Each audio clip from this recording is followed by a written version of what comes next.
Вести во 15. Добар ден. Председателката Гордана Силјановска-Давкова денеска пред припадниците на армијата порача дека на светот никогаш мирот не му бил попотребен. Потенцираше дека македонската армија е рамноправно третирана.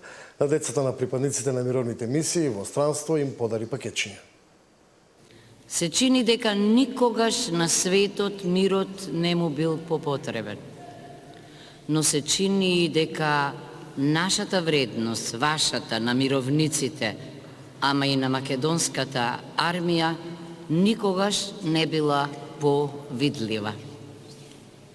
Нема место на кое што вие, нашите мировници, не сте рамноправно третирани. Иако денеска сме физички оддалечени, оваа средба има особена тежина и значење зашто не обединува како едно големо семејство.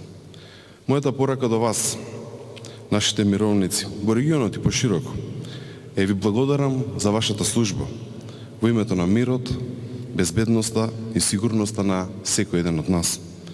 Сите ние во Министерството за одбрана, но секако и во армијата сме ми благодарни за сето она што го покажувате, за вашата професионалност и вашата посветеност. Ние сме тука заедно со вас да продолжиме да ја градиме армијата, да биде една успешна, приказна, не само кога станува збор за борбената готовност, но и се она што ја прави армијата една успешна институција, имајќи во предвид, и тоа многу пати сум го кажал, дека армијата е едно големо, сплотено семејство, можеби и најубаво семејство во државата. СДСМ го обвини Јован Деспотовски дека одработува за власта, а на штета на интересите на опозицијата. Партијата денеска обелодени нови детали за, како што тврдат, координирана акција на власта за дискредитација на СДСМ. Прв чекор. Еден наш член, Јован Деспотовски, по неуспешното медиумско прво обраќање, ја продолжи кампањата против СДСМ во еден сериозен и релевантен медиум. Станува збор за поранешен функционер на СДСМ и поранешен директор на големи државни фирми, како што се ТИРС и Фонд за иновации и технолошки развој, кои имат огромни буџети. Под чекор 2, неполни 2 минути по објавата на тој текст, се појавува однапред подготвен, обемен текст на истата тема од еден добро познат портал, на Геровски. Тоа може да значи само две работи. Или одговорите биле однапред испратени и координирани, или текстовите биле пишувани во директна координација со Геро. ВМРО ДПМН реагира дека ова се небулозни тврдења. Нема никаков координиран напад врз СДС, има координирано откривање на тоа дека Зоран Заев гради во Дубај, а Венко Филипче доби златна виза таму. Затоа СДС толку многу и координирано пропаѓа. Одговорите нека ги побараат кај Заев и Башановиќ, реагираат од ВМРО ДПМН.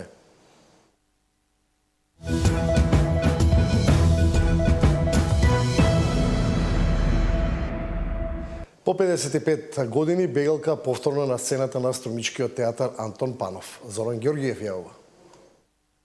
После 55 години, Струмичкиот театар Антон Панов повторно е враќа на сцена култната македонска драма Бегалка од Васил Илјовски. Од театарот вела дека новата премиера представува символично навраќање кон делото кое оставило длабок белег во историјата на македонскиот театар, но и продолжување на мисијата за негување на македонската драматургија и оживување на значајните дела од домашното културно наследство.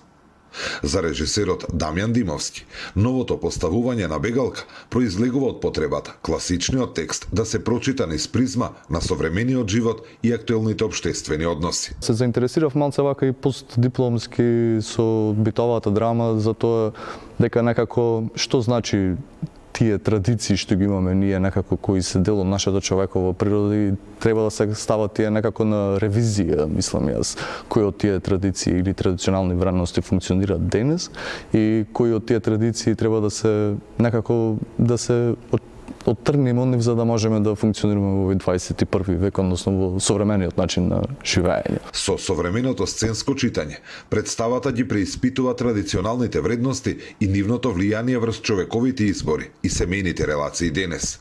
Во новата поставка, домот не е само место на живење, туку символичен затвор и сцена на вонвременски меѓугенерацијски судир. Во самиот текст интегралниот на Илиовски има многу теми кои се обработуваат внатрешно. Мене најпоќе ме фасцинираше тоа што се случува во домот фактички, како ние самите себе си ствараме еден затвор каде што ние, како да кажам, мислам дека најинтегралниот дел од човечкото постоење е фамилијата, односно домашниот момент. И ние доколку не можеме да се разбереме самите себе си дома во фамилиарните околности, не можеме да очекуваме дека ќе се разбереме надвор во социјалниот етер. Бегалка има особено значајно место во историјата на Струмичкиот театар. Представата за прв пат била поставена на неговата сцена на 1 мај 1949 година во режија на Димитар Колчаков, со што практично и започнала работата на театарот. Нејзиното второ поставување следело на 18 јануари во 70-та година во режија на Александар Думов. Зоран Ѓорѓиев за Сител телевизија. Расте бројот на капацитети за издавање. Во Охрид анализите покажуваат дека се подобрува и квалитетот на станови за издавање. Нина Ритоновска. Бројот на регистрирани станоиздавачи на Охридското крајбрежје во нагорна линија од секторот за туризам и локален економски развој посочуваат дека за разлика од изминатите години, не само што има зголемување на понудата, туку расте и квалитетот на категоризацијата на приватните сместувачки објекти. Моментално во Охрид има 3000 регистрирани станоиздавачи. 3000 регистрирани имаме.